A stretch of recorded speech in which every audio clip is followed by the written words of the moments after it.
Good day and welcome to the first edition of our new series, The Big Interview, an audiovisual content designed for off-air interviews with key stakeholders and prominent personalities on the different issues trending on the news.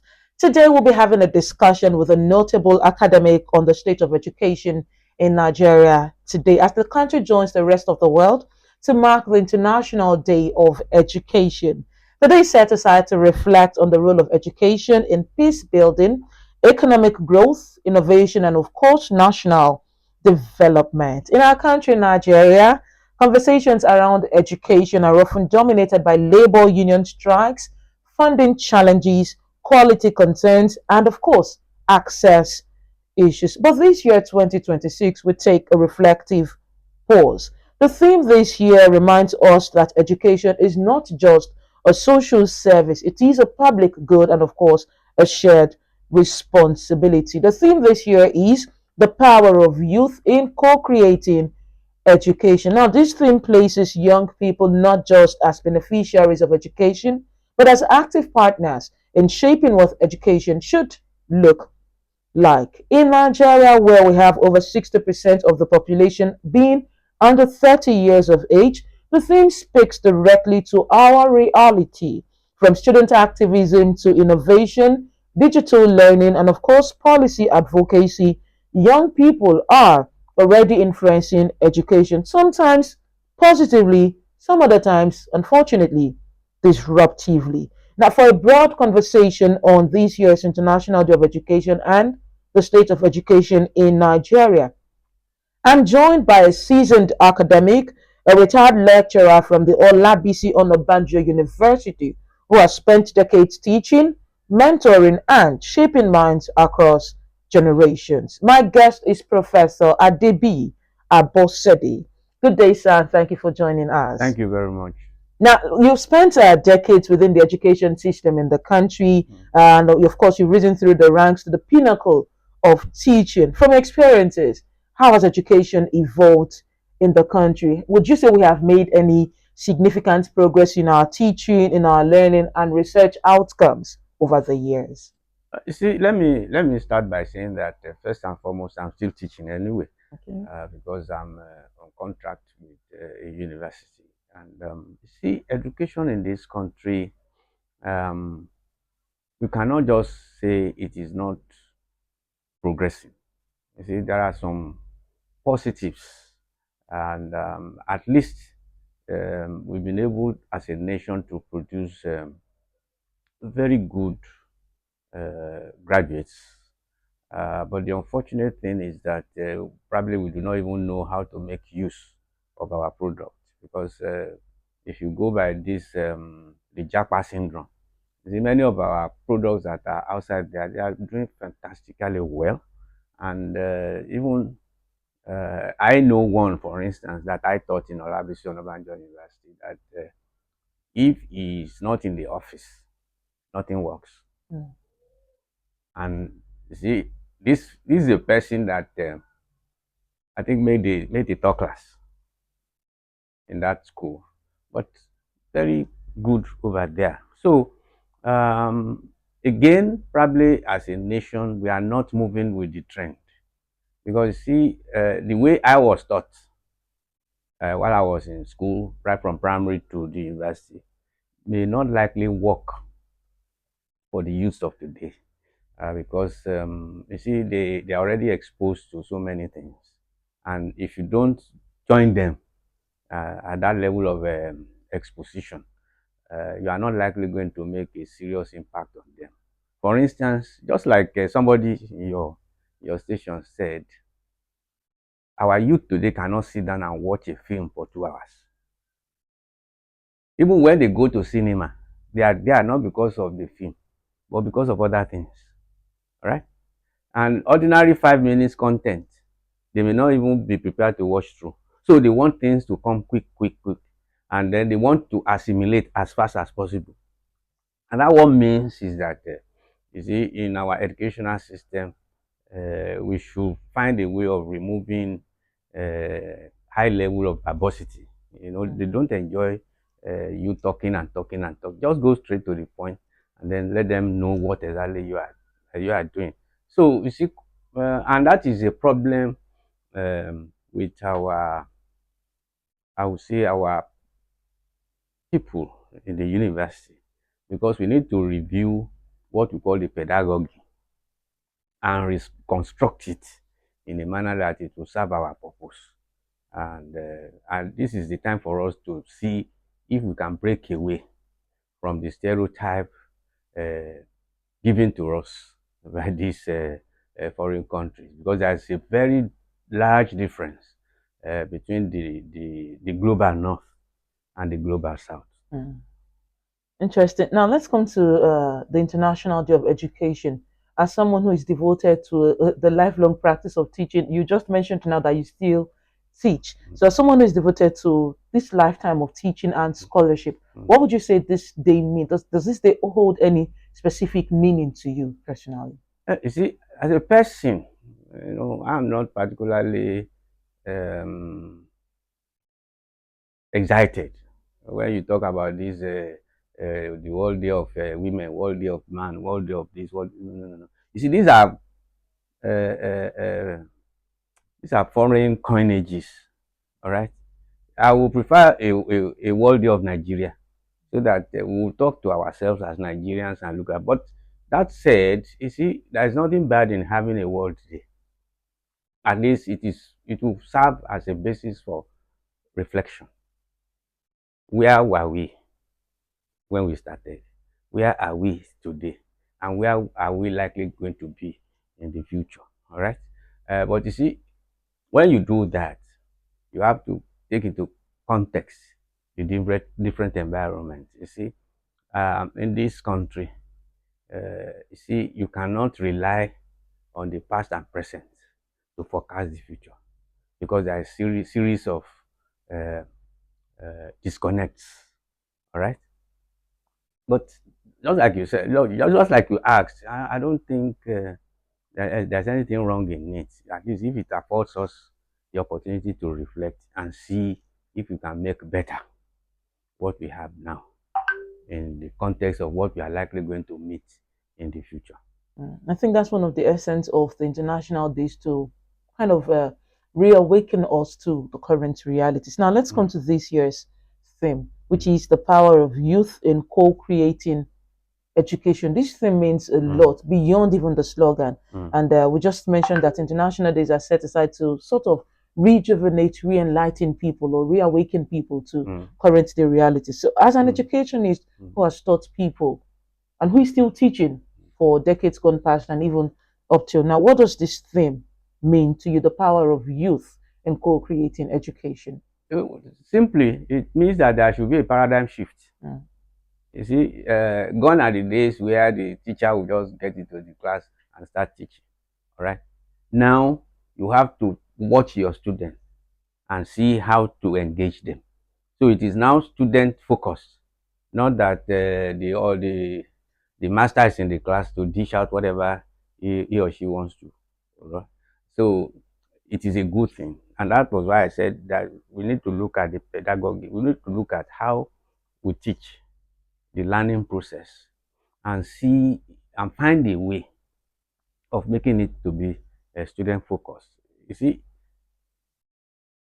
unfortunately, when JAM came up with this idea of you must score points before you get into the university, Mhm. you see, we carried out a very simple research over there in the university. We found out that all of those who scored from 200 down to about 180, they were the ones doing well Mm. in the university. All of those 300 and so meaning something was wrong with the assessment. And a very bad student at the beginning may not likely be totally bad at the end. Because don't forget, as a teacher, even primary, secondary, or tertiary, the students are like inputs, they are like raw materials. It is for you to work on them and make them better. Gold, they say, is very dirty, but when it is put in fire and then Mm. all kinds of things are done, it becomes very fanciful. All right. So that is the way it should be, and that is a very good thing, that we should not look at our students. What do they like doing? Then how do I now do my teaching to suit what they like doing? And then they move on. Okay. Um, with your year so far in the university system, would you say that students have in any way shaped teaching, curriculum, research, or the general academic culture? You see, I cannot say they had totally, because you see, we still run a system whereby there's somebody up there dishing out instruction. It's not this bottom up, all right, thing that we do. For instance, you can imagine, while I was having my PhD, I only offered 4 courses. But today, a PhD student offering about 18 Mm. doesn't make any sense. You are just overloading the person. And of course, it is supposed to be a study that will make you to specialize. So why don't you restrict it to the area and then let the person move on? And that is why we find, sorry to say, you find some of these graduates not being able to perform as expected initially. They now have to, you see, more or less train themselves over time and then become good. All right. So, and for instance, let me give you the example of NUC. There was a time we were using BMAS, basic academic, whatever. And then all of a sudden there is CCMAS. Mm. And in the CCMAS, the core curriculum thing, which is expected to be an improvement on BMAS. All right. And then because we want a situation where all graduates in any program will have been exposed to almost the same thing. So NUC came up with 70% of the courses that must be taken, and then the university, different universities will now add 30%.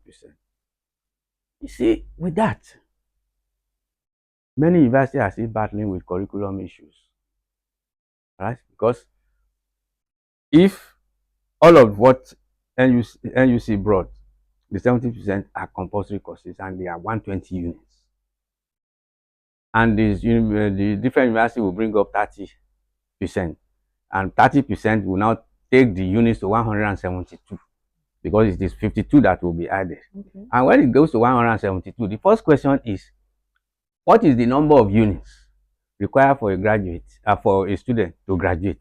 The minimum.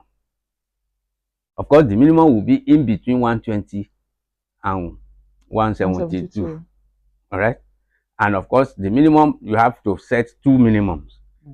The minimum for those with a jump, that is those who are joining from 100 level, and then the minimum for the direct entry student, because these are the 2 groups of students that will come. And you see, in that wise, many of the courses that the university, the 30% of the university, many of them will now have to be electives. Right? Then the uniqueness of that university will not be able to be imprinted on the students. So there are issues, and it is probably because, just like you said, you see, if at the point of coming up with this curriculum, NUC decides to make use of the younger lecturers, not the old. The younger, you see, the younger you are in that system, the more likely you are going to be in tune with the ICT thing, the technology thing. All right. And they will be able to appreciate and then give you correct. And in a situation where you are now using people who are older than me.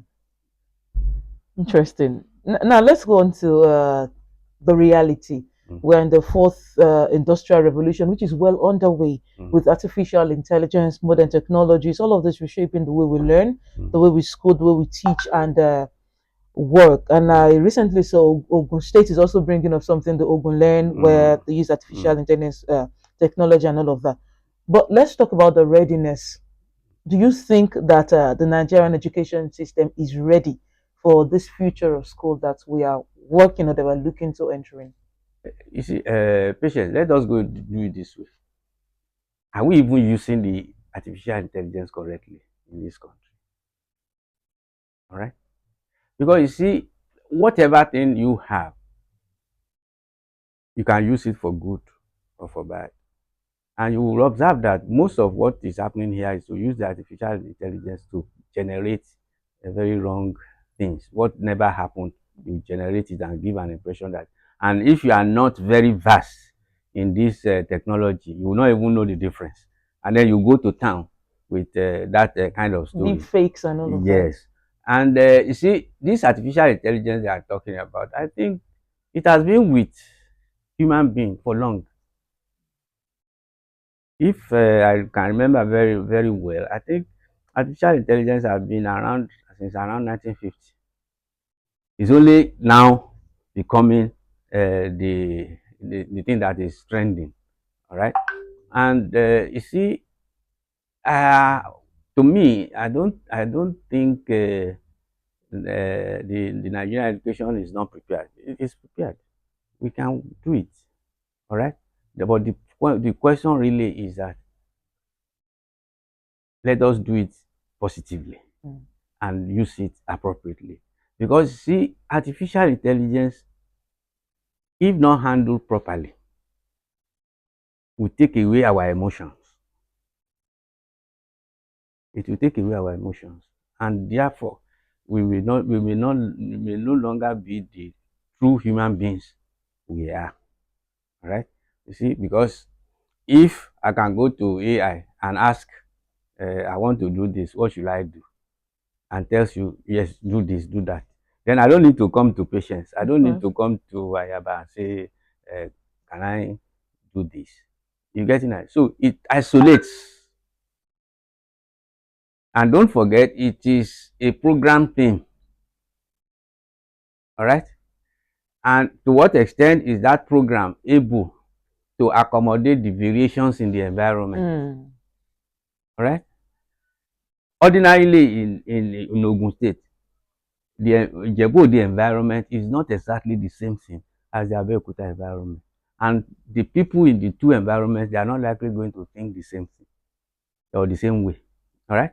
So when we teach artificial intelligence, we should also be open with it and let whoever we are teaching understand what artificial intelligence is, what are the implications, what are the shortcomings, so that you do not create robots at the end of the day. All right. Now let's look at young people, which this year's theme actually focuses on. How do you think that the Nigerian institutions can deliberately include students and young people in curriculum design? You did mention that we have a system where we run from top Top to to bottom and bottom. not bottom to top, which Mm, other climes are embracing and mm, seems to be working for them. So how do we deliberately include students and young people in curriculum design, which I think a lot has to be done in the aspect of curriculum mm, design in policy formulation, mm. teaching and learning evaluation, feedback mechanisms, among others, especially as these young people, young minds are exposed to the latest trends in other climes. How do we translate what we see in the Western world or overseas to our own education sector? You see, first and foremost, let me just prepare our minds that we cannot be on the same page Mm. with the so-called developed country. And let me also tell you that there is no country that is developed. All countries are developing, Developing. only that there are different stages. All right. For instance, US is not static; it's still so all countries are developing, and we have to accept that and that know that for us to catch up with US is not feasible because US is not standing on the same spot. US is also moving. That said, you see, it is also important for us to accept the fact that the environment has changed. There's a kind of, if I can use the word, there's a kind of knowledge pollution, Mm. and it has destroyed tradition, culture. So, as a teacher in Nigeria, you have to accept that fact. And now say, okay, these students they prefer this way. Can we rework our curriculum to suit them? Because at the end of the day, they are the ones we want to produce. You are not producing yourself Of any course. longer. So they are the ones we put. And the moment you are able to rearrange the curriculum, the moment you are able to restructure the teaching process or teaching method, you are likely going to get a better result. All right. For instance, there was a time I was teaching in a class and I said something about finance. And the student said, "Sir, but I read somewhere that this in the past, a lecturer will say, 'Shut up, Mm. move up.' But you see, immediately she said that, I said, okay, give us the full gist So, of what the thing is. And of course, the student opened his phone and then read it out. I said, okay, let us now take it one by one. At the end of the day, we came back to where I was. But then, by that, I've been able to clear his mind that is something is when you are saying you are going, and another person said I'm propelling, and another said saying that I'm trekking. All of you are mobile. All right, you are in a state of motion. All right. So with that, the student was able to really understand, and of course, I had to encourage that kind of student, because what it means is that he is not spending all the time doing other things. He is also using part of the time to learn. And then the class was very exciting. And again, we have to ensure almost 100% interactive teaching. Let the students say, even if the professor that taught me when I was having my MBA said that ask any question. Even if at the end of the day, the question will show your level of ignorance, it is mm, better than to keep it. All right. And that as a teacher in that class, the assumption is that I know more than you. So I am to teach you. And so say whatever you want to say. And at the end of the day, when you exchange ideas like that, you even know it. You see, the work of the teacher becomes reduced because the area you now have to cover to enlighten them becomes smaller. right. All right. Instead of the story. You know, can imagine is the lecturer going to a class and teaching, let me say, teaching physics, now reading Necon and Packer. Mm. So this, are we doing literature in English? Mm. All right. So these are the things that, and students are excited if you get to class without any book, and you look at their, you see, you look at the way they are in the class. If they are dull, you create fun, and from there you go into your, you see, they get excited, even they look forward to your So class. having you next time. Yes. So all of these are things that I think we need to really embrace and then improve on our Mm. education. We cannot throw it out that there's been a paradigm shift and education is not left out of that, because we're now in a stage where the conventional method of teaching and learning Mm. seems to be eroding, seems to be going away. Students or young Nigerians are now intelligent. They are now turning to alternative learning methods, Mm. including online spaces, online Mm. courses, tech Mm. hubs, peer learning communities, and Mm. the rest. Would you say this is a failure of the formal education system in the country, or is it an opportunity for reform? No, it's not a failure, it's an opportunity for reform, and it's just telling us that the environment is not static. Technology is not static. And as you see, as you progress technologically, of course, new things will come. All right. And as they come, it is for the educational system to embrace them and find a way of uh, imputing them into the curriculum such that the students will be up to date. All right. You see, that is why in those days do we do CBE. Of course not. We don't do computer based exam, but today we do. Even if the reason for going into it is not because we want to take advantage of technology, because the reason then was because of the large number of students, Mm. and for a lecturer to grade several scripts and stuff, it was okay, let us go that way. All right. But along the line, we now found the importance of technology, and then many universities have even improved on that. Now results of students are computed uh, electronically. Not that somebody will take a spreadsheet and be filling Mm, the scores. mm. And once you upload your score, it has gone. You cannot go back and change it without an approval. All right. So some kind of sanity is also embedded in it. Okay, having said that, let's look at some technological disruptions that uh, we might be experiencing, or some technological disruptions to the status quo, which we currently have, which includes fear of job losses, redundancies, automation in the workspace, and so on. With this in mind, what do you think should be the focus of the Nigerian education system? Should we be looking at preparing, equipping, and training students for specific jobs, or should it be training and teaching students the ability and skill sets to learn anything in order to adapt? Now, you see, let me tell you this much.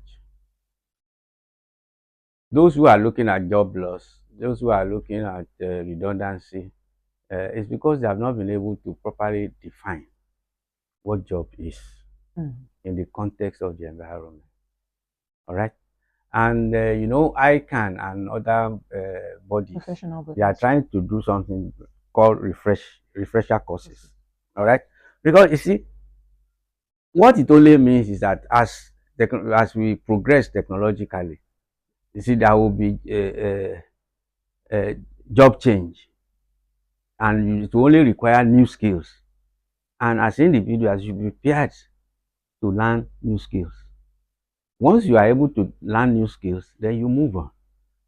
So, and that is why education is not preparing you for job.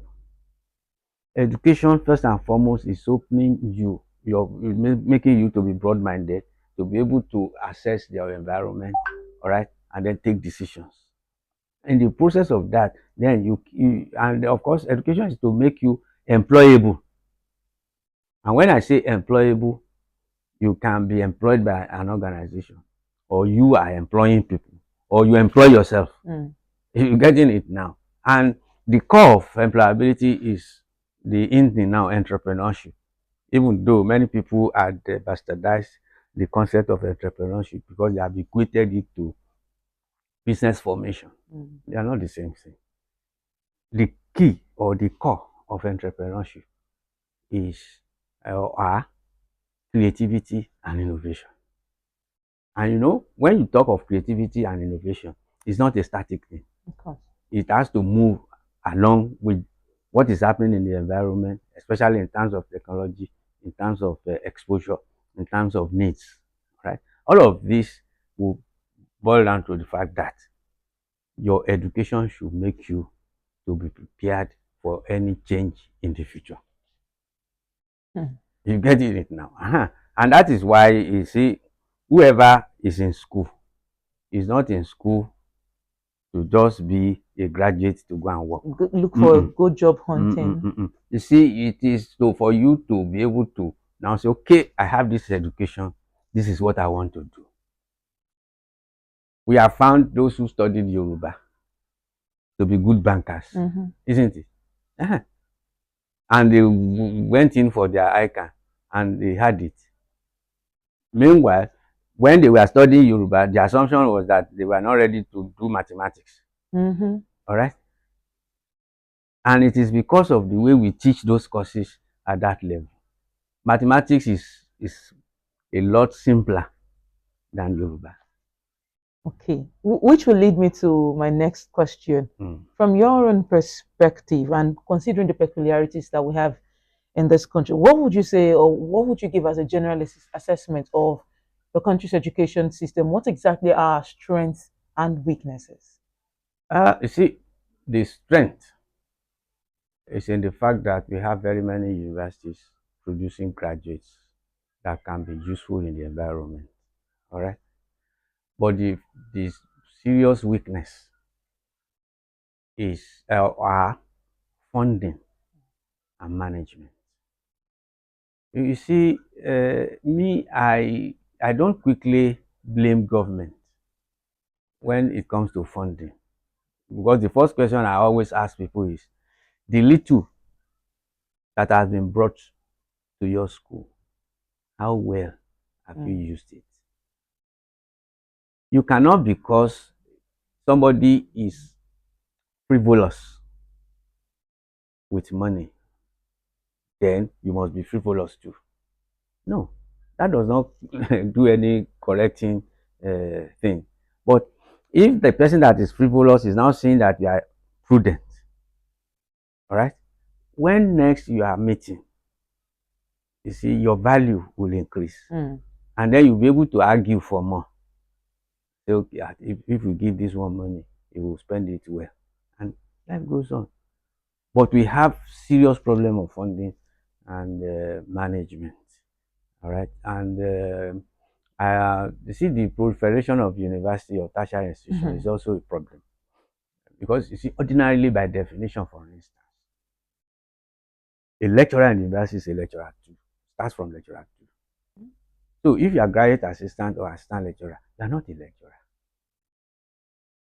You are not a lecturer. But we have found in some universities now, graduate assistant and graduate assistant and assistant lecturers teach, Mm. Of course. right? So it's like a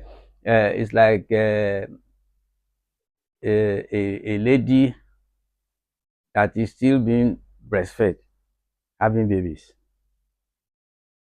So they should have no place in the classroom No, the only thing they can do is to follow the lecturer two and above to class and and assist. assist. Yes.